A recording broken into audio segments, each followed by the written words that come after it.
They surrounded my cabin at dawn like an invading army claiming territory that was never theirs to take. 5 black SUVs materialized from the morning fog, their headlights cutting sharp white beams through the valley mist that hung low over the pine trees. The vehicles formed a semicircle at the base of my driveway, engines idling with that low rumble that vibrates through your chest and signals trouble before your brain fully processes what's happening. I could see silhouettes moving behind tinted windows, people preparing for confrontation, checking clipboards and adjusting ties like soldiers preparing for battle. The HOA president stepped out first. Martha Kellerman, 57 years old, dressed in what she probably thought was authoritative hiking gear. Expensive boots that had clearly never touched actual mud, khaki pants with creases sharp enough to cut paper, and a navy blazer that screamed, "I'm in charge here," louder than any words could. She positioned herself in front of her convoy of supporters and contractors, arms crossed over her clipboard, the morning breeze making the papers tremble in her white-knuckled grip. Her blonde hair, expensively highlighted and styled into that specific soccer mom meets corporate executive look, barely moved in the wind. Hairspray and determination held it in place.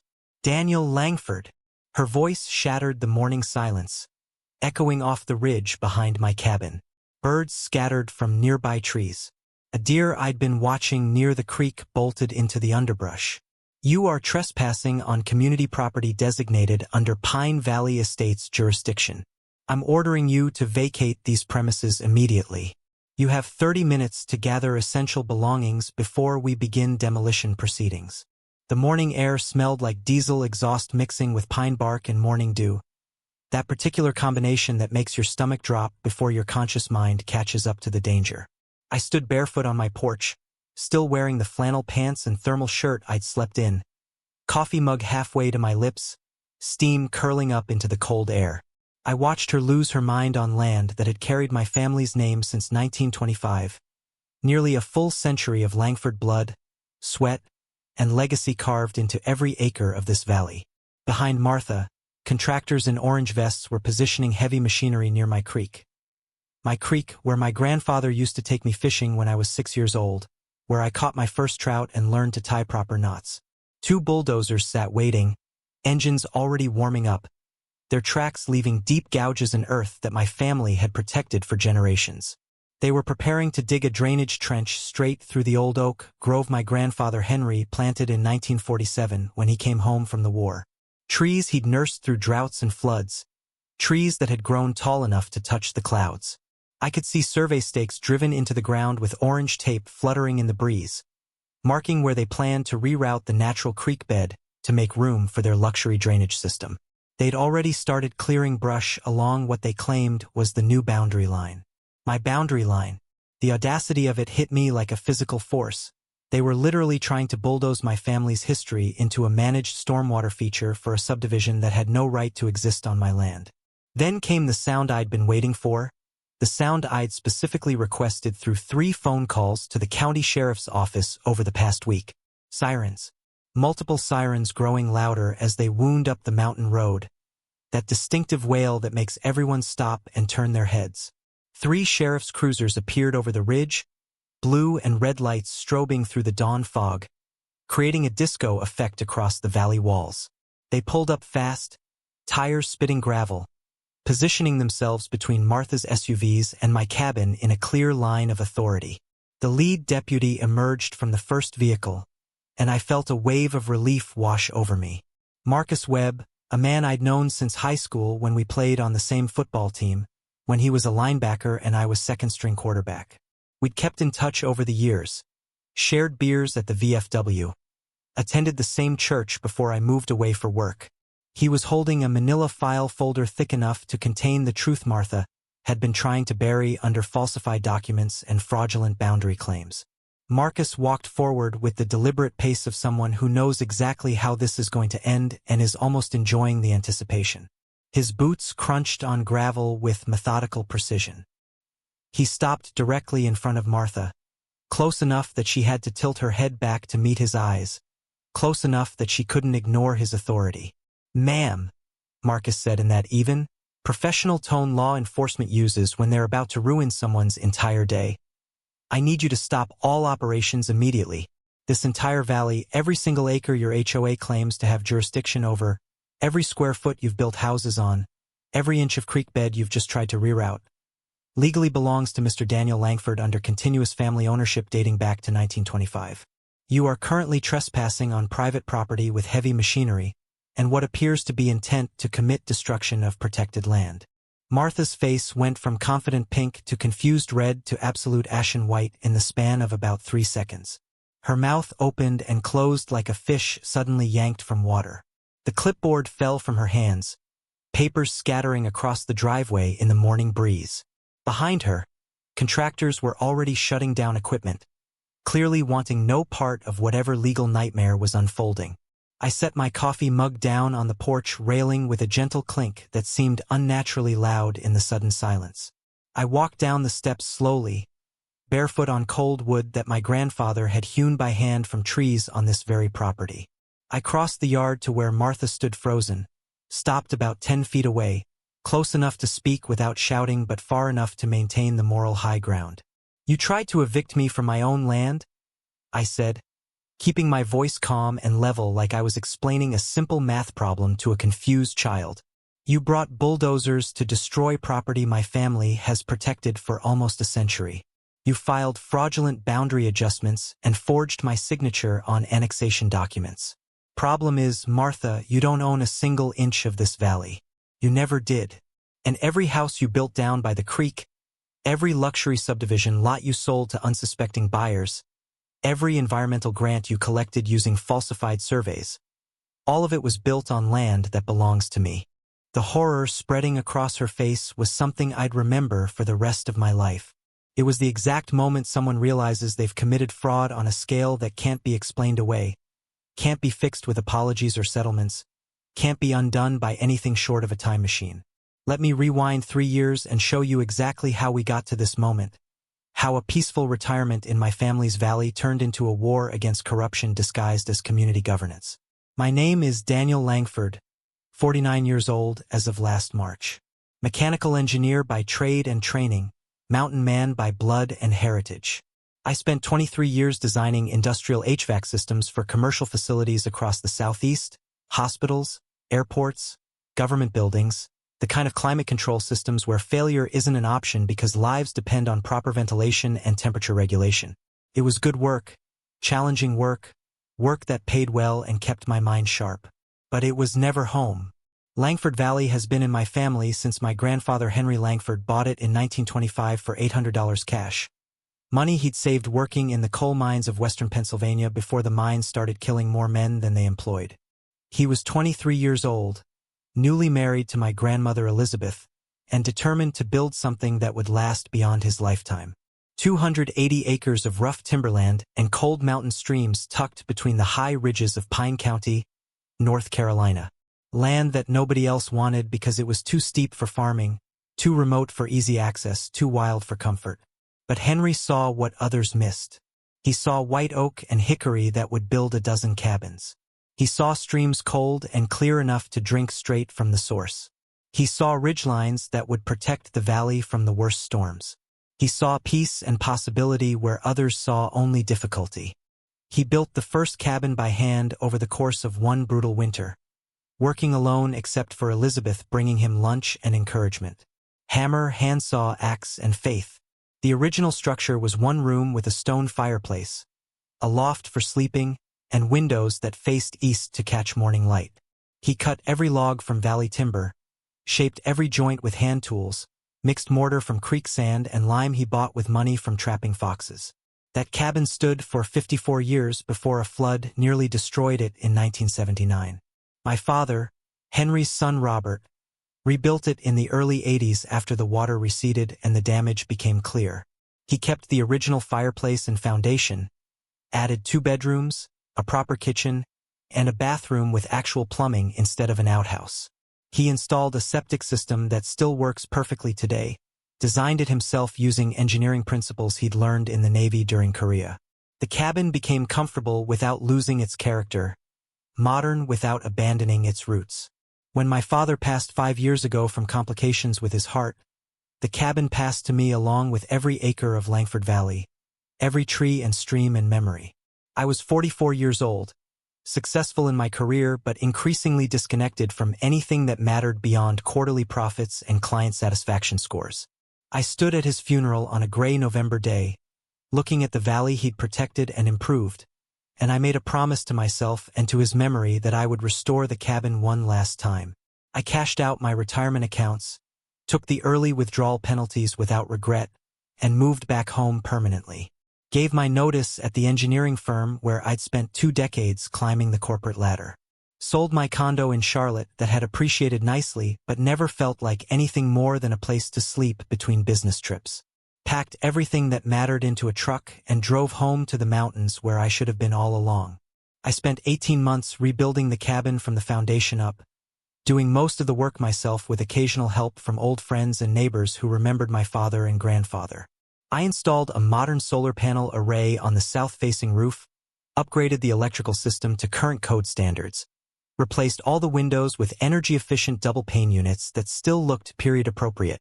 I dug a new well deeper than the original, installed a spring-fed water system as backup, and built a wraparound porch that catches every sunset over the western ridge.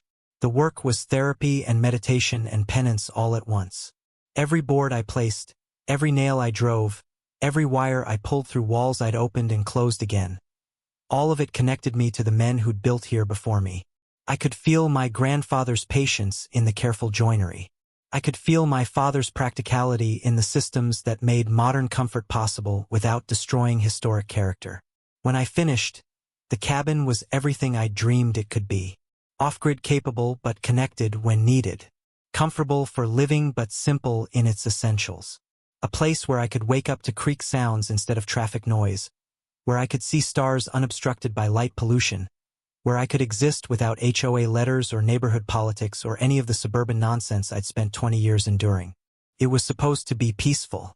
Just me, the woods, my books, my projects, and a life measured in seasons instead of quarterly reports.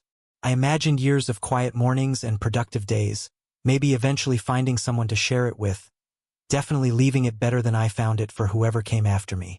Peace seemed not just possible but inevitable in a place this remote, this protected, this thoroughly mined by law and legacy. But peace doesn't last long when money smells opportunity, when developers see wilderness as wasted potential, when HOAs decide that ancient family land would look better with subdivision signs and architectural restrictions. The trouble started on a Tuesday morning in April, one of those perfect spring days that makes you grateful to be alive and living in the mountains. The dogwoods were blooming white against dark pine. The creek was running high and clear from snowmelt. I was sitting on the porch planning a project to restore some of my grandfather's old fencing when I heard the sound of expensive tires on gravel. A white Lexus SUV appeared around the bend in my driveway, moving slowly and deliberately like someone surveying territory they intended to claim. The vehicle was pristine, showroom clean despite driving up a mountain road, the kind of car that screamed money and status and absolute certainty about one's place in the social hierarchy. I pulled to a stop about 20 feet from my porch, engine idling smoothly in that way only luxury vehicles manage, all power and no rough edges. The driver's door opened and out stepped Martha Kellerman, though I didn't know her name yet at that point. I just saw a woman in her late 50s dressed in what I'd later recognize as her signature look. Outdoor gear that had never actually been outdoors. Brand new hiking boots with pristine laces that had clearly never touched mud. North Face jacket that probably cost $300. Sunglasses that cost more than my first truck. Hair that hadn't moved despite driving with windows down because it was held in place by industrial strength product and sheer force of will. She surveyed my property with the critical eye of someone inspecting soldiers on parade ground. Her gaze sweeping across the cabin, the outbuildings, the natural landscaping I'd carefully maintained to preserve the valley's character. I could see disapproval forming in the set of her mouth, in the way her lips pressed together in a thin line. This was a woman who believed aesthetic conformity was a moral virtue and natural beauty was just unkempt disorder waiting to be corrected. She approached the porch with measured steps, professional smile firmly in place. The smile only reached her mouth, never her eyes. It was the kind of smile people practice in mirrors for business meetings and confrontations, bright and cold and fundamentally predatory. "Mr. Langford?" Her voice was pleasant in the way a dental drill is pleasant when it hasn't hit a nerve yet. I'm Martha Kellerman, president of the Pine Valley Estates Homeowners Association. I hope I'm not catching you at a bad time, but we've had several complaints from residents about your property's exterior appearance. I set down my coffee mug slowly, giving myself time to process what she just said.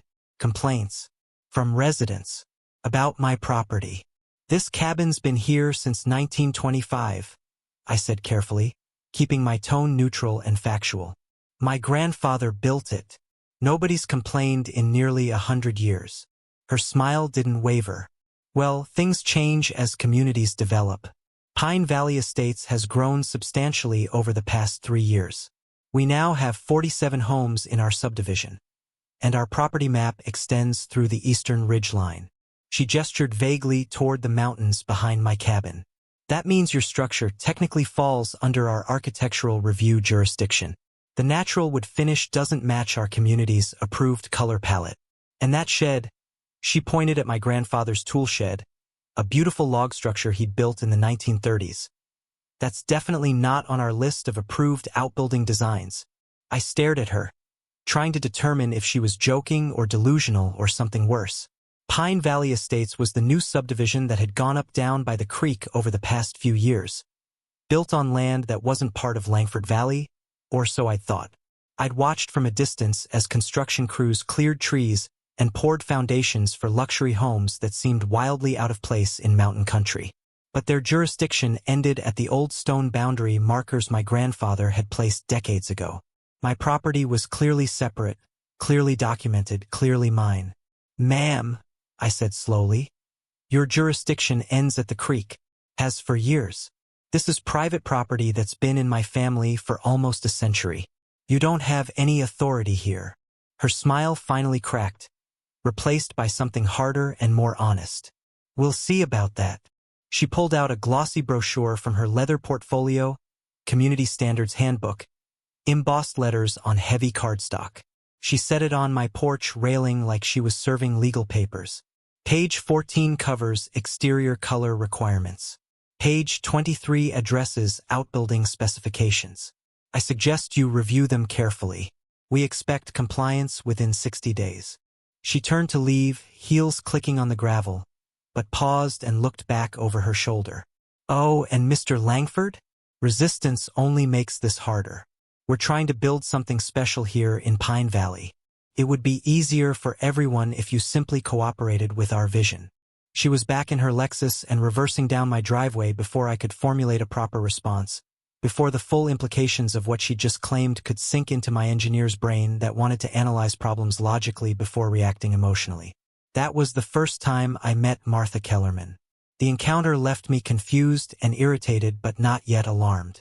I assumed it was some kind of misunderstanding, a clerical error in their property maps. Something that could be resolved with a polite phone call and reference to actual legal documents. The second time Martha showed up, 2 weeks later, she brought a clipboard and 2 other HOA board members.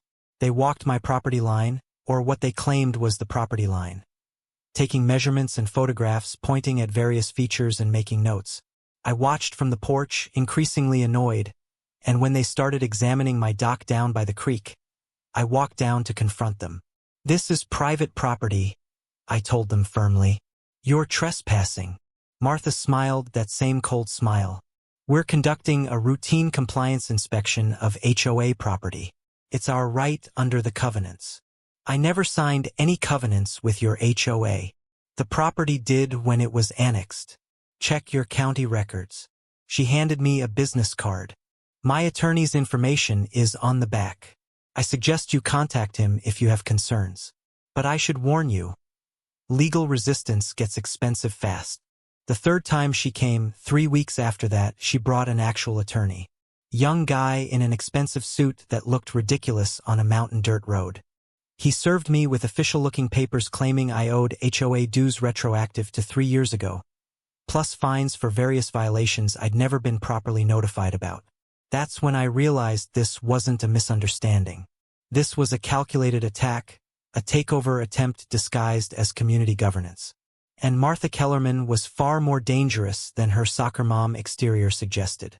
Within weeks of that first encounter, the letters started arriving with disturbing frequency, each one more aggressive and absurd than the last. They came certified mail, signature required, forcing me to acknowledge receipt of their manufactured authority over my life and property. The envelopes were thick, official-looking, printed on expensive letterhead with the Pine Valley Estates logo embossed at the top, a stylized pine tree that looked more like a corporate trademark than anything natural. Violation 001, dated April 15th. Subject: unauthorized accessory structure. The letter claimed my tool shed was visible from the community road. It barely was, hidden behind trees and brush, and constituted an unapproved outbuilding that negatively impacts community aesthetics. Fine assessed, $250, payable within 30 days. The letter included photos taken from what had to be their property, zoomed in to make my grandfather's beautiful log shed look ramshackle and offensive. I called the number listed on the letterhead and got voicemail, left a message explaining politely but firmly that the shed had been there since the 1930s, that it was on my property not theirs, that they had no authority to fine me for anything. Nobody called back. A week later, a second notice arrived. Your appeal has been reviewed and denied. Fine increased to $375 due to continued non-compliance. Violation 002 arrived 10 days later. Subject: unauthorized and unapproved landscaping. The complaint focused on wildflowers, actual wildflowers, native species that grew naturally in the valley every spring, claiming they constituted unmanaged vegetation that creates a fire hazard and visual disturbance. The letter demanded I remove all wildflowers and replace them with approved ground cover from the community plant list. Fine, $500.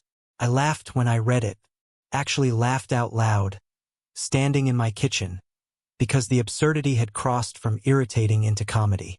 They wanted me to kill wildflowers that my grandfather had loved, that my father had photographed every spring, that represented the natural beauty of mountain country these HOA people had supposedly moved here to enjoy.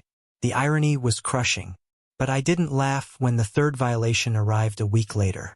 Violation 003, hazardous debris and unsafe water access.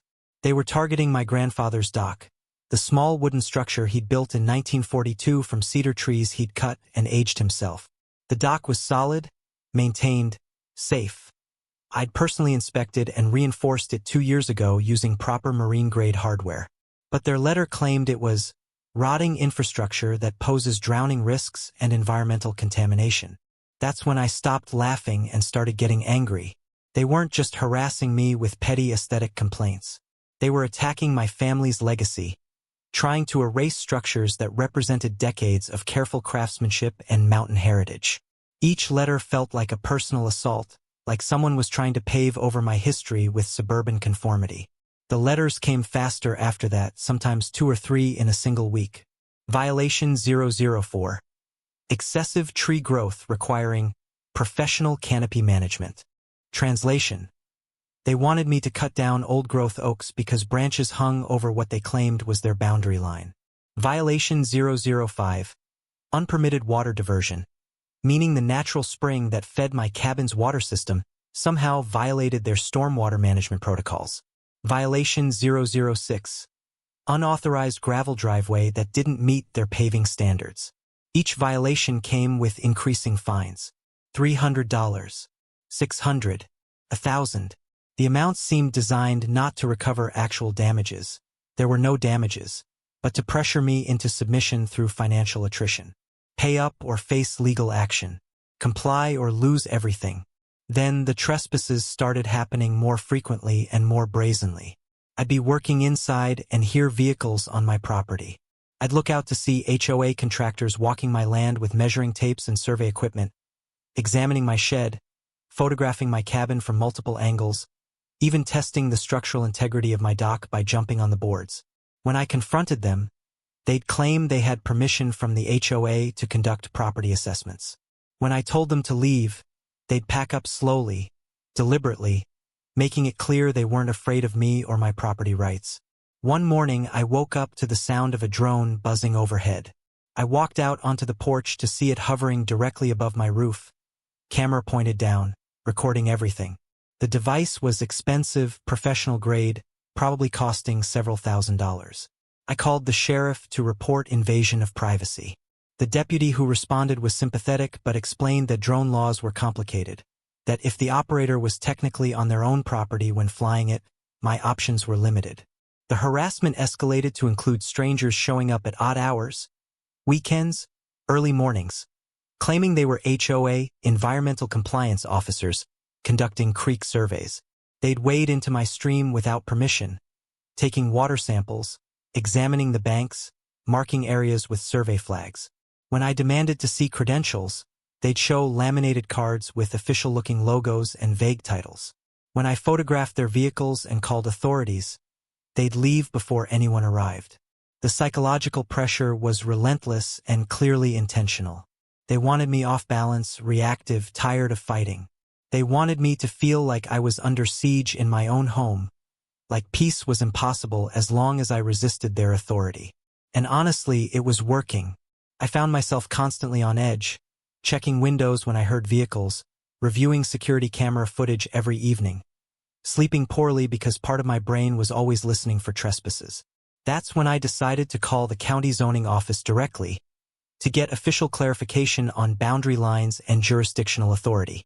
I figured this whole nightmare had to be based on some simple administrative confusion that could be cleared up by someone looking at actual legal documents. The county clerk who answered was friendly enough. I explained my situation. HOA claiming jurisdiction over my family's historic property, trying to enforce rules and collect fines. I gave her my parcel number and asked her to pull up the official property boundaries. She put me on hold for what felt like forever, Muzak playing a tinny version of what might have been a Beatles song. When she came back, her voice had changed. She sounded confused, maybe even concerned. "Mr. Langford, I'm looking at your parcel now, and there's something strange here. Your property was recently reclassified under the Pine Valley Estates HOA master plan. According to our records, a boundary adjustment was filed 6 months ago that extended the HOA jurisdiction to include your acreage." My stomach dropped. Impossible. I never agreed to any boundary adjustment. I never even met these people until a month ago. "Well, sir, the paperwork shows your signature on the annexation agreement. It's dated January 12th of this year and notarized by a county-approved official." I was silent for a long moment, processing what she'd just told me. My signature on annexation paperwork. In January, I'd been in Florida helping my sister recover from surgery. I'd been gone for 3 weeks. There was no possible way I'd signed anything in a county office because I wasn't even in the state. "Ma'am, I need copies of every document in that file. Everything with my alleged signature, every boundary map, every piece of paperwork related to this annexation. This is fraud." Her tone shifted from confused to alarmed. "Mr. Langford, if you're saying that signature isn't yours, you need to file a formal complaint with the county attorney's office immediately. I'll flag this file for review." I hung up and sat in my truck in the zoning office parking lot, hands shaking with a mixture of fury and clarity. This wasn't just harassment. It was identity theft, forgery, fraudulent filing of legal documents. Martha Kellerman and her HOA had committed serious crimes to steal my property rights, and they'd done it through official channels with the confidence of people who thought they were untouchable. The word that kept echoing in my head was reclassified, as if my family's century-old homestead was just a parcel number on a map that could be redrawn on a whim, as if generations of Langford history could be annexed into a suburban development because someone filed false paperwork and counted on nobody checking. That's when I realized this wasn't ignorance or bureaucratic confusion or even aggressive HOA overreach. This was deliberate, calculated theft of land and rights through manipulation of legal systems. Martha had orchestrated a takeover, and she'd done it while I wasn't paying attention, before I even knew I needed to defend what I'd assumed was obviously and unquestionably mine. I started digging into the situation with the focused intensity I'd once applied to designing critical engineering systems. I approached it like a problem that needed to be reverse engineered, identify the failure point, trace the system back to its source, understand exactly how things had gone wrong so I could fix them properly. First stop was my safe where I kept important documents. I pulled out my property deed, a document that had been in my family for 4 generations. The paper was thick and slightly yellowed, but the county seals and signatures were clear. Original deed dated October 3, 1925, filed by Henry Langford for 280 acres in Pine County. Subsequent transfers documented in 1958 when ownership passed to my father, and again in 2018 when my father passed and the property came to me. The chain of ownership was unbroken, clear, legally airtight. No gaps, no disputes, no periods of uncertainty. The Langford family had owned this valley continuously for 98 years. The boundaries were precisely described using the old surveying language.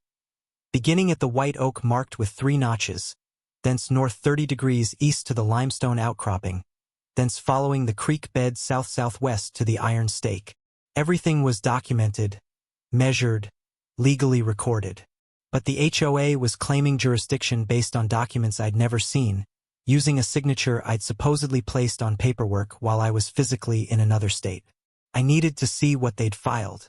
I drove back to the county records office, this time armed with questions and righteous anger. I requested every document filed by Pine Valley Estates HOA in the past 2 years. The clerk, a different person than I'd spoken with on the phone, pulled up the digital records and printed everything. 27 pages of material. The key document was a plat amendment filed on January 12, 6 months ago, showing the Pine Valley Estates boundaries extended northward to include my entire valley. The map looked official, complete with surveyor's stamps and county approval signatures. And there at the bottom, clear as day, was a signature that was supposed to be mine, along with a notary seal confirming I'd signed voluntarily in the presence of a county-approved witness. Except it wasn't my signature. It was close. Someone had practiced, had studied examples, had tried to match my handwriting style. But I'd been signing my name for 49 years, and I knew every loop and angle and pressure point. This was a forgery, competent but not perfect. I took photos of everything with my phone, then requested certified copies of all documents. The clerk charged me $43 for the copies and looked uncomfortable when I told her these documents were fraudulent. She said she couldn't get involved in disputes, that I'd need to take it up with the county attorney's office. I went straight there, walked into the main office still carrying my folder of copies, and asked to speak with someone about property fraud. They sent me to a junior attorney named Sarah Mitchell, a woman in her early 30s who looked overwhelmed by her caseload but listened carefully as I explained the situation. She examined the documents, comparing the signature on the annexation agreement to my driver's license signature. Her expression went from polite interest to genuine concern. "Mr. Langford, if this signature is forged, and you were provably out of state when this was supposedly signed and notarized, then we're looking at multiple felonies. Document fraud, identity theft, potentially conspiracy if multiple people were involved in the scheme. What do I do? File a police report immediately. Request a formal investigation. And get yourself a good attorney who specializes in property law. This is serious." I called my friend Ben Hardy from the parking lot. Ben and I went back 20 years to when we'd both lived in Charlotte. He'd been a public defender then, but now he ran a small practice focused on real estate disputes and contract law. I explained everything in one long, breathless monologue while sitting in my truck watching traffic pass. When I finished, Ben was quiet for a long moment. Then he said, "Daniel, I need to see everything you've got. Every document, every letter, every piece of evidence. This sounds like conspiracy-level fraud. If they forged one document, they probably forged others. And if they're willing to forge county records, they're playing a very dangerous game." He drove up to meet me the next day, bringing a paralegal and a portable scanner. We spread everything across my kitchen table. My original deed, the fraudulent annexation paperwork, the violation letters, photos of trespassers, screenshots of drone footage. Ben and his paralegal spent 4 hours documenting everything, creating a chronological timeline of events, cross-referencing dates and signatures. "This is worse than I thought," Ben said finally, rubbing his eyes. "They didn't just forge your signature. Look at this." He pointed to the notary seal. "This notary number belongs to someone named Karen Whitmore. I looked her up. She's the HOA secretary. She notarized a document claiming you signed it when you weren't even in the state. That's notary fraud on top of everything else. The more we looked, the worse it got. The Platt Amendment showed surveying work supposedly done by a company called Pine Valley Survey Services. Ben searched for that company and found it registered to a shell corporation owned by something called Kellerman Properties LLC. Martha's name was all over it. The surveying data itself was falsified. Property lines moved 200 feet northward to encompass my valley, creek boundaries redrawn, old survey markers ignored or removed from the map entirely.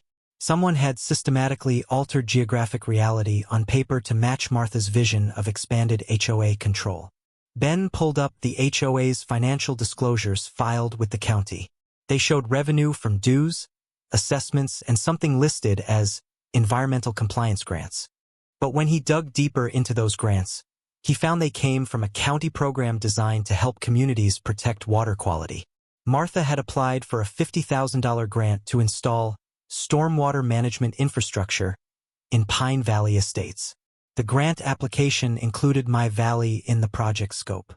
It claimed the entire watershed needed remediation to prevent contamination of downstream water supplies. It was completely fabricated. My stream was pristine, regularly tested, well above environmental standards. But on paper, it justified taking tens of thousands of dollars in public money for a project on land Martha didn't own. She's running a scam, Ben said, spreading out documents across the table. She expands HOA boundaries using fraudulent paperwork, applies for environmental grants covering the falsely claimed territory, and funnels the money through her own companies. Your valley isn't just a target, it's a revenue stream.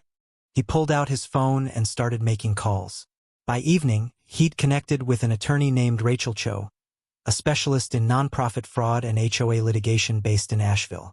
Rachel had a reputation for taking down corrupt community associations. She'd successfully prosecuted 3 major HOA fraud cases in the past decade, recovering millions for homeowners and landing multiple board members in prison. Rachel agreed to take my case on contingency, meaning she'd only get paid if we won.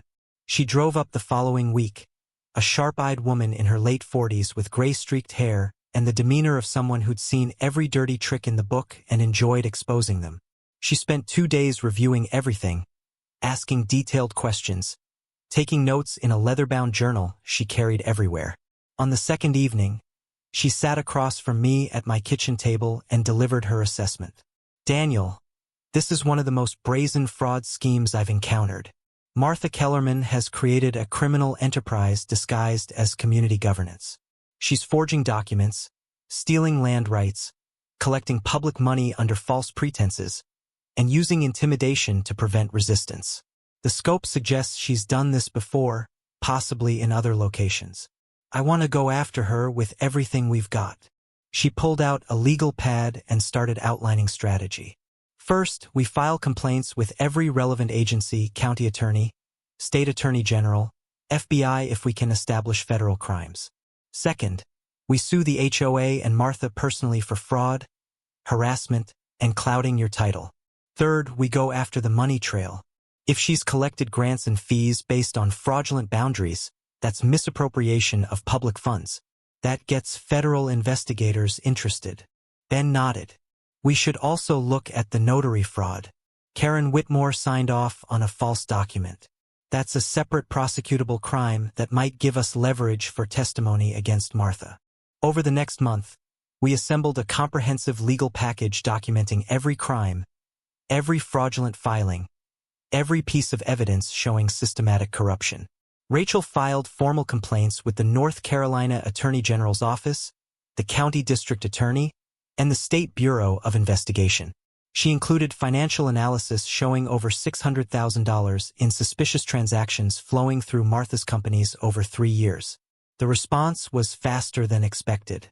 Within 2 weeks, an investigator from the Attorney General's White-Collar Crime Division contacted Rachel to schedule interviews. Within a month, the State Bureau of Investigation opened a formal inquiry. Within 6 weeks, federal investigators from the Environmental Protection Agency joined the case after learning about the fraudulent grant applications. But while investigators worked quietly behind the scenes, gathering evidence and building prosecutable cases, my immediate problem remained unchanged. Martha's HOA was still claiming authority over my property, still sending violation notices, still threatening legal action if I didn't comply with their fake jurisdiction. And the harassment was about to get much, much worse. Word spread fast in Pine Valley Estates. Martha had been president of the HOA for 3 years, and she'd cultivated a base of supporters among the newer residents who'd bought their luxury homes believing they were joining an exclusive, well-managed community. To them, I was the problem, the stubborn mountain man who refused to cooperate with reasonable community standards, who let his property drag down their values, who represented everything they'd moved away from the city to escape but somehow expected to avoid in their carefully planned subdivision. Martha amplified this narrative with surgical precision. She posted on the HOA's private Facebook group, a message I only saw later through screenshots a sympathetic neighbor forwarded to me. The post included photos of my property taken from the road, circled areas highlighting what she called violations, and a long caption about her efforts to work with Mr. Langford to bring his property into compliance. Despite numerous attempts at constructive dialogue and generous extensions on compliance deadlines, she wrote, Mr. Langford has refused to acknowledge his obligations to the community. His property continues to present aesthetic concerns and potential safety hazards. The board is exploring all legal options to enforce our standards and protect property values for law-abiding residents. The comments section filled with vitriol within hours. Residents I'd never met were calling me entitled, selfish, a blight on the neighborhood. Someone suggested reporting me to code enforcement for every possible violation. Another recommended community action to make it clear I wasn't welcome. The anger was palpable, fueled by Martha's framing of me as the villain in a story where she was heroically defending their property values. But not everyone bought it.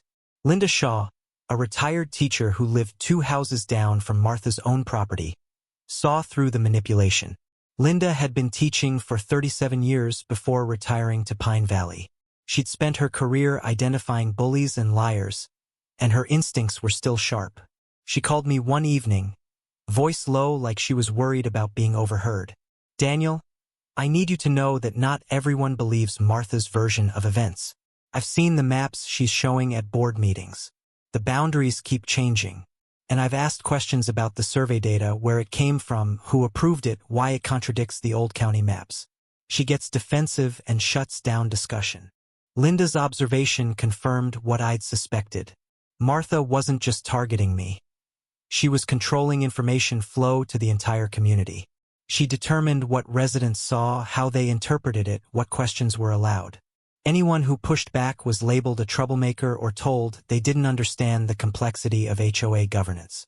She's lying to everyone, Linda continued, about you, about the surveys, about the grants she claims are funding community improvements. I've been on 5 HOA boards over 40 years. I know what proper governance looks like. This isn't it. Linda became my first real ally inside the community. Someone who could observe board meetings and report back on what Martha was saying and planning. She started quietly talking to other residents, particularly older folks who remembered when Pine Valley was just a few scattered houses and undeveloped land. She found others who were uncomfortable with Martha's aggressive tactics but afraid to speak up publicly. Meanwhile, my mailbox continued filling with hate mail forwarded from the HOA office. Anonymous letters calling me a hick, a holdout, someone who needed to be taught a lesson about respecting community standards. Someone spray-painted, "Pay your dues," across my fence in fluorescent orange paint that took me 2 days to sand off and repaint. Another night, someone dumped a load of trash at the end of my driveway. Fast food containers, old newspapers, broken bottles arranged to spell move. I installed more security cameras, upgraded to a system with night vision and motion alerts. The footage they captured was disturbing. Cars would slow down when passing my property, occupants staring, sometimes taking photos. Twice I recorded people getting out of vehicles and walking onto my land to examine buildings before returning to their cars and driving away. The psychological pressure was intense and clearly coordinated. Martha had turned me into a community pariah, someone whose mere existence threatened their suburban paradise. And because most residents only heard her version of events, they genuinely believed I was the problem. But the community wasn't as united as Martha pretended. Linda connected me with Sam Ortiz, a retired county surveyor who'd helped map Pine Valley back in the 1990s before any development existed. Sam was in his mid-70s, sharp-minded and offended by what Martha had done to his professional work. "I mapped every inch of that valley," Sam told me when we met at a diner halfway between our properties. "Used GPS coordinates tied to federal benchmarks. The creek line, the ridge boundaries, your family's property markers. Everything was documented according to official standards. When I heard the HOA was claiming jurisdiction over your land, I pulled my old survey data. Daniel, they moved boundaries by over 200 feet. That's not a clerical error. That's deliberate falsification." Sam still had the original survey maps stored in his garage, paper copies from before everything went digital. He brought them to my cabin, and we spread them across the kitchen table next to the fraudulent HOA plat. The differences were stark and undeniable. Martha's version showed the creek running in a completely different location. Property lines extended far beyond any legal boundary, elevation markers that didn't match actual topography. "This isn't just fraud," Sam said, tracing the altered creek line with his finger. "This is environmental crime. You can't just redraw water features on maps to suit your development plans. The creek is federally protected habitat. Moving it on paper doesn't change reality, but it allows you to build where building should be prohibited." He pulled out his GPS unit, an expensive professional model he'd used throughout his career. "Let me do something that's going to make you angry and hopeful at the same time." We walked down to the creek, to the spot where Martha's plat showed the boundary between my property and HOA land. Sam took readings, compared them to his historical data, and showed me the results. "According to your deed and my original survey, this point is 73 feet inside your property line. According to Martha's plat, it's 26 feet inside HOA territory. The Real Creek bed is over there," he pointed upstream. "Exactly where it was when I surveyed in '96.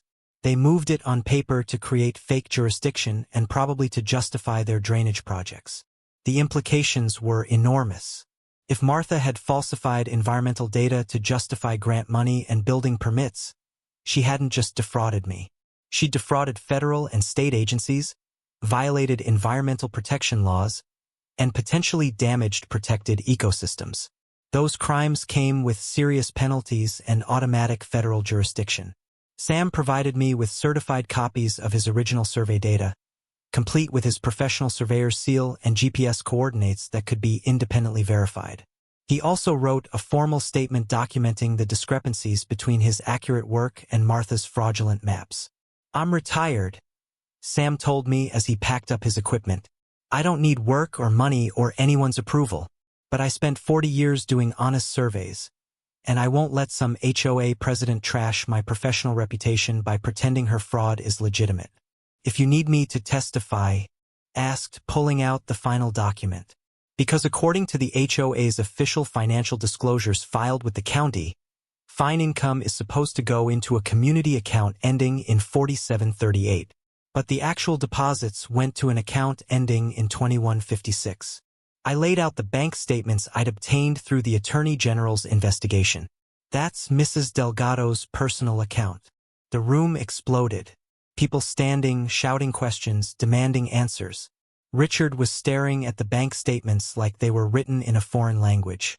Karen had already left, just walked out the side door without a word. Patricia tried to maintain control. There's an explanation. The account structure was changed for what?" I asked quietly. "For making it easier to collect fines without proper accounting? For avoiding oversight?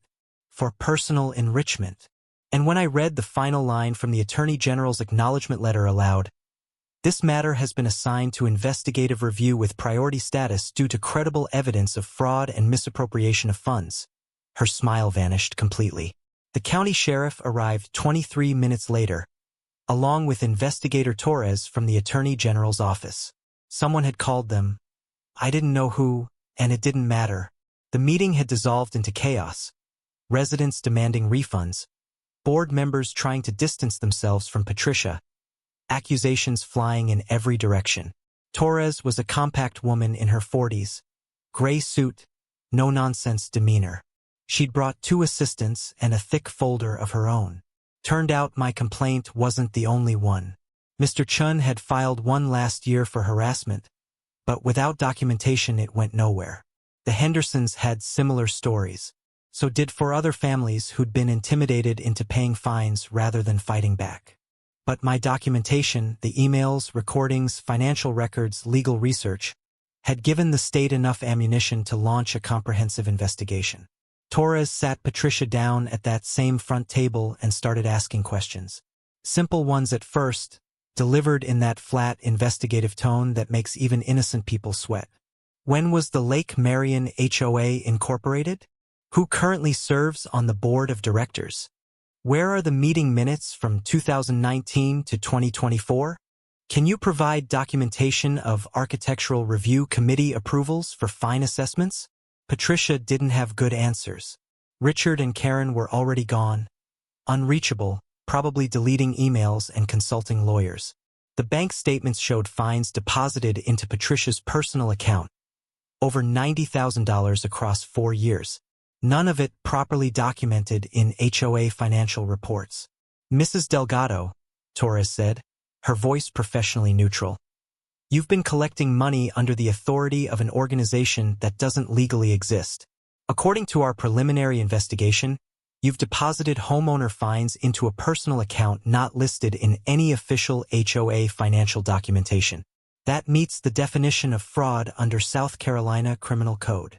Patricia tried to argue, tried to claim it was an oversight, a bookkeeping error, confusion about account structures. But Torres had seen the emails by then, the threats, the pattern of targeting specific residents. She read one aloud, the one where Patricia told Mr. Chun she'd ruin him financially and destroy his property value if he didn't pay fines for having a fishing boat visible from the street. This isn't a clerical error, Torres said flatly. This is systematic harassment and fraudulent collection. I'm citing you for operating an illegal business enterprise and fraud. The county is freezing all HOA accounts pending full audit. Criminal charges are likely pending the outcome of that audit. Patricia's face had gone from red to white. She tried to speak, couldn't form words, finally managed. I want my attorney. That's your right, Torres said, handing her a citation. You'll need one. The sheriff took a report but didn't arrest her. Not yet. This wasn't the kind of crime that required immediate custody. But the implication was clear. Charges were coming. The meeting dissolved completely after that. Residents approached me, shaking my hand, thanking me, apologizing for not speaking up sooner. Mr. Henderson clapped my shoulder hard enough to hurt. Damn, Michael. You actually did it. She did it to herself, I said. I just documented it. I drove home as the sun set over Lake Marion, painting the water in shades of orange and gold. The same sunset I'd watched 1,000 times from my dock, except this time it felt different.